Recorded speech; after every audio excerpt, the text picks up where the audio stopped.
আজ 10 জানুয়ারি শনিবার 2026 দক্ষিণ বঙ্গোপসাগরে অবস্থিত নিম্নচাপটি ঘণ্টায় 50 থেকে 60 কিলোমিটার বেগে শ্রীলঙ্কা এবং ভারতের তামিলনাড়ু উপকূলে আছড়ে পড়েছে।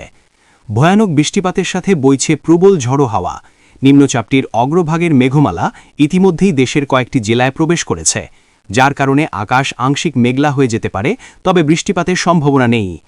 এদিকে চলমান রয়েছে তীব্র শৈত্যপ্রবাহ। তাপমাত্রা নেমে গিয়েছে 5 থেকে 6 ডিগ্রি সেলসিয়াসের কাছাকাছি। উত্তর পশ্চিম হিমালয় থেকে ঘণ্টায় 8 থেকে 10 কিলোমিটার বেগে ধেয়ে আসছে কনকনে ঠান্ডা হাওয়া, যার প্রভাবে শৈত্যপ্রবাহ আরও তীব্র আকার ধারণ করেছে। বিশেষ করে রংপুর, রাজশাহী এবং খুলনা বিভাগে তাপমাত্রা নেমে গিয়েছে 6 ডিগ্রি সেলসিয়াসের নিচে। জানিয়ে দিব কেমন থাকার সম্ভাবনা রয়েছে আগামী 24 থেকে 48 ঘণ্টা দেশের 8 বিভাগের 64 জেলার আবহাওয়া পরিস্থিতি। তাই ভিডিওটিতে লাইক দিয়ে চ্যানেলটি সাবস্ক্রাইব করে রাখুন। আপনি কোন জেলা থেকে ভিডিওটি দেখছেন কমেন্ট করে জানিয়ে দিন। আজ রাতের মধ্যেই রংপুর, রাজশাহী, ময়মনসিংহ, সিলেট, খুলনা, বরিশাল, চট্টগ্রাম এবং ঢাকা বিভাগের কয়েকটি জেলায় সর্বনিম্ন তাপমাত্রা নেমে যেতে পারে 7 ডিগ্রি সেলসিয়াসের নিচে। গত 24 ঘণ্টায় দেশের সর্বনিম্ন তাপমাত্রা রেকর্ড করা হয়েছে Tetulia 6.8 degree Celsius, Chuadanga 8.5 degree Celsius, Pabna 8.5 degree Celsius, Sirajganj 9.1 degree Celsius, Rajshahi 9.4 degree Celsius, Rajarhat 9 degree Celsius, Jessore 9.5 degree Celsius, Kushtia 9.8 degree Celsius. এছাড়াও টাঙ্গাইল, নরসিংদী, ফরিদপুর, গোপালগঞ্জ, দিনাজপুর, সৈয়দপুর, রংপুর, সাতক্ষীরা অঞ্চলগুলোতেও সর্বনিম্ন তাপমাত্রা ছিল 9 থেকে 10 ডিগ্রি সেলসিয়াসের নিচে।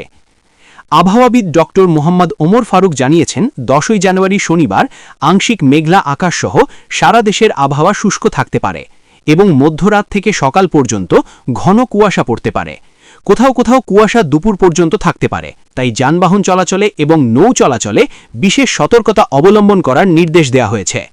দক্ষিণ বঙ্গোপসাগরে তৈরি হওয়া লঘুচাপটির কারণে শ্রীলঙ্কা এবং ভারতের তামিলনাড়ুর উপকূলে বজ্রসহ ভারী বৃষ্টিপাত হচ্ছে, আর উপকূল জুড়ে জারি করা হয়েছে সতর্ক সংকেত। তবে এর কোনো প্রভাব বাংলায় পড়ার সম্ভাবনা নেই, কিন্তু এর অগ্রভাগের আংশিক মেঘমালা বাংলায় প্রবেশ করার কারণে বাংলার আকাশ কোথাও মেঘাচ্ছন্ন থাকতে পারে। চলছে তীব্র শৈত্যপ্রবাহ। অত্যন্ত কষ্টের দিন পার করছে রাস্তায় থাকা মানুষ এবং পশুপ্রাণী। সেই সাথে বিপাকে পড়েছে খেটে খাওয়া শ্রমজীবী মানুষ। তাই তাদের প্রতি বিশেষ দয়া দেখানোর পরামর্শ বিশেষজ্ঞদের। দর্শক, আপনি দেশের কোন জেলা থেকে খবরটি দেখছেন এবং আপনার জেলায় এই মুহূর্তে আবহাওয়ার কেমন অবস্থা রয়েছে কমেন্ট করে আমাদেরকে জানিয়ে দেবেন। প্রতিদিন আপডেট খবর পেতে চ্যানেলটি সাবস্ক্রাইব করে বেল আইকন অন করে রাখুন। দেখা হবে পরবর্তী নতুন খবরে। আল্লাহ হাফেজ।